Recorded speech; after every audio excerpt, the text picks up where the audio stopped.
this is in your own backyard, and I would tell anybody, if you really want to know what New Jersey looks like in a nutshell, go to East Orange and go to West Orange, and you will see exactly what the state is in a nutshell.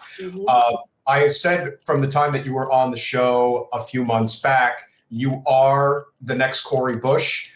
No one is really talking about it, but you are going up against a dynastic political machine that has dominated the North Jersey Black community for, I guess it's about 40 years now, maybe longer. It's a monarchy, people. These are monarchies. It is. Unbelievable. It's just like East St. Louis. It's the exact same thing.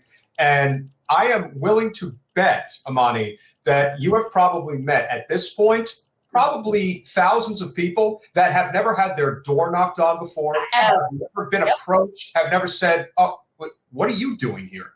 No one gives a damn about us. We don't have any money to give you. And so that in itself creates a groundswell of a campaign. And that's why I think you have a candidate or a representative who's on his heels right now, because, again, he's not Bill Pasquarello and he's not Frank Pallone. He just happens to be somebody who's a part of this machine, but he is, again, he's just, he's holding something for somebody. He's like a camel bear. And when you have that type of a representative who is not doing anything, and now all of a sudden he's getting pushed, and all of a sudden, I'm not taking that Amazon money anymore. I'm hopeful that there are enough people in the district who are voters, who are going to vote, who are seeing right through his crap. I mean, that's what you hope.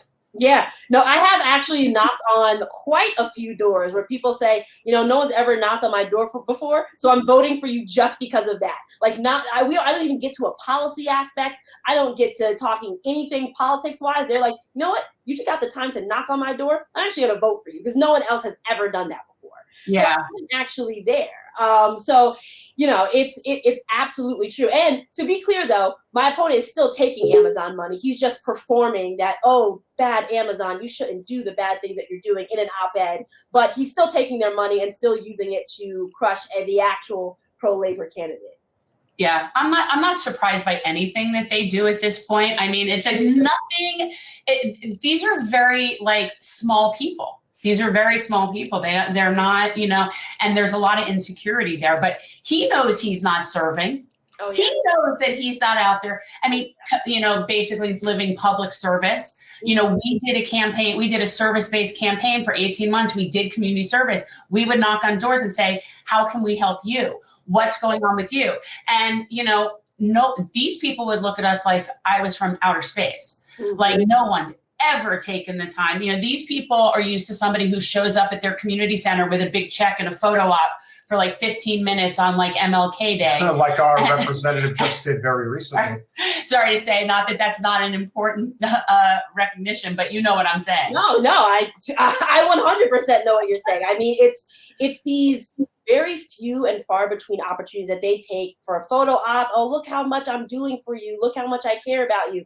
And then at the same time, we have some of the highest levels of foreclosure in the nation, some of the highest levels of rent in the nation. We have a severe issue with lead in our drinking water. We have severe issues with childhood asthma from all the pollutants in the air. I mean, it's just these amalgamation of things that make, when they show up, and it's true, MLK Day is one great example of that. It makes it laughable, but not really, because it's really a slap in the face to real people who need real things and need a representative who's actually going to work for them.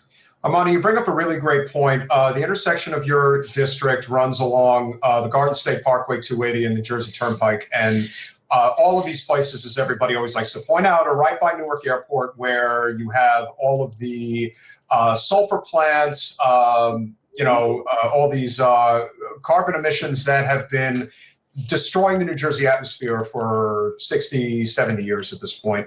I am willing to bet that your representative is not what we would call an endorser of a Green New Deal or some type of a complete change in the way that energy extraction is done.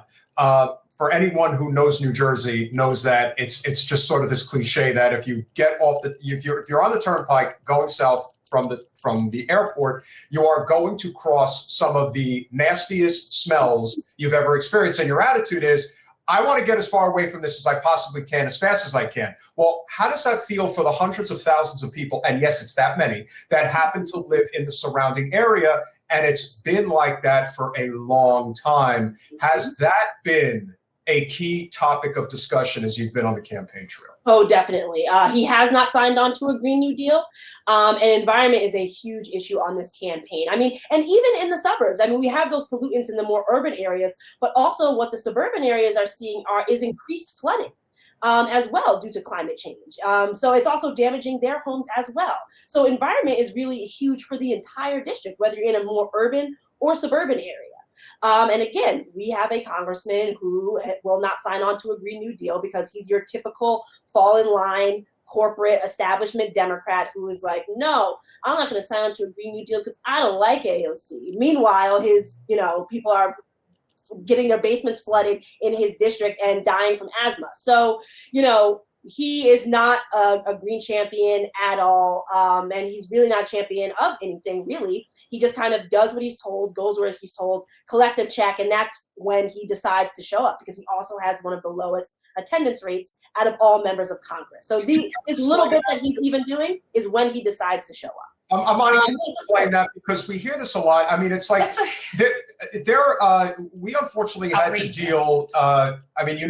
Debbie Wasserman Schultz runs South Florida politics, Florida politics in general. She was literally casting every single vote for the late Representative Alcee Hastings for almost 2 election cycles, which is incredible to think about that. How do you not show up for your job and anyone could tolerate that? And frankly, maybe this is something that we're not really familiar with because we hear like, oh, these guys don't even show up and do their job. What does he do exactly? Right. What is he doing? What is he doing? He's not in the district, that's for sure. And that's the thing, because you would think if someone's not showing up to D.C. that they're at least in the district a lot and interacting with folks there. It's not even doing that. So he's getting paid $175K a year in taxpayer money to do work. And at the same time, I guarantee you, he will not be voting on the types of things like, say, UBI, or things that, will financially cushion other folks. I guarantee you he's not going to vote that way because the party tells him, no, you don't vote that way because you're an establishment person and you fall in line and you don't vote that way. And he just goes right along with it. So he's getting paid $175K a year to do nothing and would never give any average person in this district even close to that same courtesy for actually going to work. So it's absurd, but that's why I'm running against him and why I am really looking forward to change coming to New Jersey on June 7th. I feel really good about what we've done. We've got 3 weeks to keep going and bust it out. So anybody watching this, if you can, please shoot us a donation. We're going to be doing a phone bank on the 28th with one of the orgs that endorsed us. So please sign up for that. It's on our social media because we really, really got to hammer this home. Thanks for watching. If you want to support our mission to transform politics into service, please like this video, subscribe, follow us on social media, and consider joining our Patreon, where you'll get early access to our interviews as well as other exclusive content. Links are in the description. Peace out.